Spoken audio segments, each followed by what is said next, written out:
The Roman Empire wasn't built on courage, it was built on debt. Most people remember Rome as a proud empire, its glorious legions, its honorable soldiers, its endless conquests. But there's another side to the story. Behind those wars, those roads, those shields, and those armies, there was an enormous flow of money. Hundreds of soldiers were eating, getting paid, equipping themselves with weapons. Horses had to be fed, siege machines had to be built. All of that meant tons of money. So, where did Rome get all that money from? And why does this matter to us today? Because when you take a closer look at Rome's story, you realize something. War didn't just happen on the battlefield, it was built into the system itself. Rome didn't choose to expand, it had to. Otherwise, its own economic engine would stop. Sound familiar? At first, things were simpler. During the Roman Republic, if you owned land, you were called to fight. You equipped yourself, went to war, and when it was over, you went back to your farm. But as the empire grew, so did its wars. Frontiers stretched farther, campaigns lasted longer. The days of, I'll fight for a year and come back, were over. Rome entered the era of professional soldiers, and that changed everything. Now, the state had to control and finance the wars. Soldiers began receiving pay. It wasn't much, but it was enough to keep them loyal. Then Rome realized something powerful. Conquests themselves create money. New lands meant new taxes, new labor, new gold, new income. War became a self-feeding system. One war financed the next. But it didn't stop there. Rome didn't just rely on taxes. Its debts started to pile up, especially during long wars, like the Punic Wars against Carthage. Rome borrowed huge sums from its wealthy citizens, and these loans weren't given out of patriotism, of course. The rich expected to get back more than they gave, with interest, tax rights, and trade privileges. In other words, war had become a profitable investment, and once something becomes profitable, you want to do more of it. Rome did exactly that. War became a business model. Over time, this changed everything about the system. Power no longer rested with the senators who fought for their country, but with the generals who controlled the flow of money. Senators became the investors of wars. Private companies, the publicani, managed logistics, tax collection, and military contracts. In short, Rome turned into a military-industrial empire. But of course, that came with consequences. Paying soldiers, covering debts, building roads. It all drained the treasury. When income fell, Rome turned to an old trick. They diluted the money.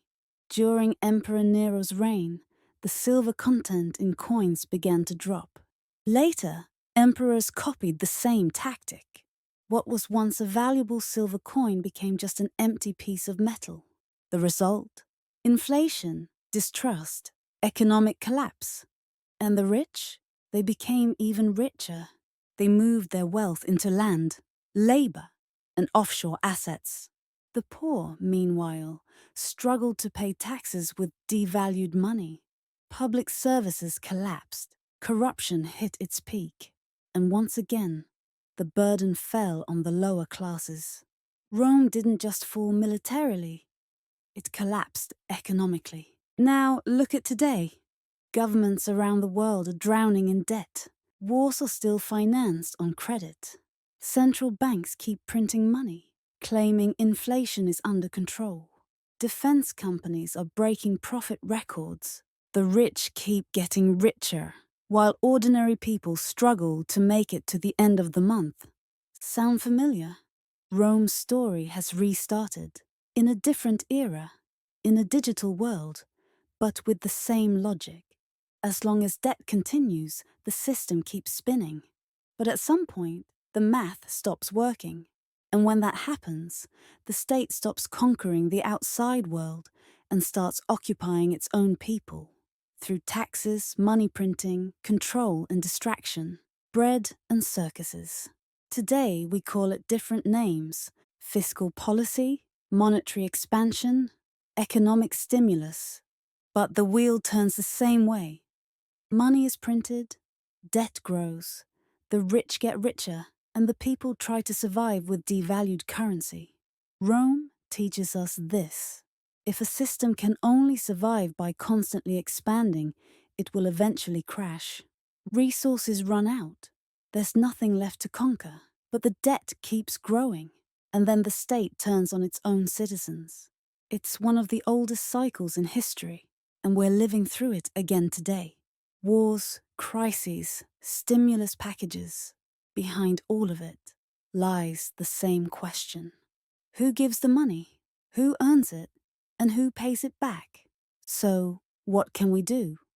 Maybe we can't completely escape the system, but we can stay aware. Learning history isn't just about knowing the past, it's about understanding the present. It's about noticing who wins and who loses.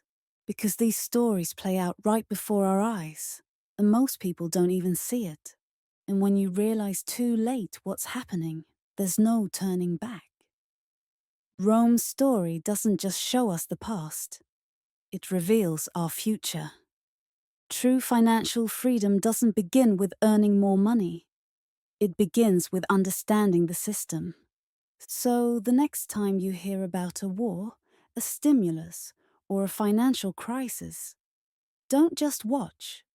Follow the money. Who lends, who profits, who pays?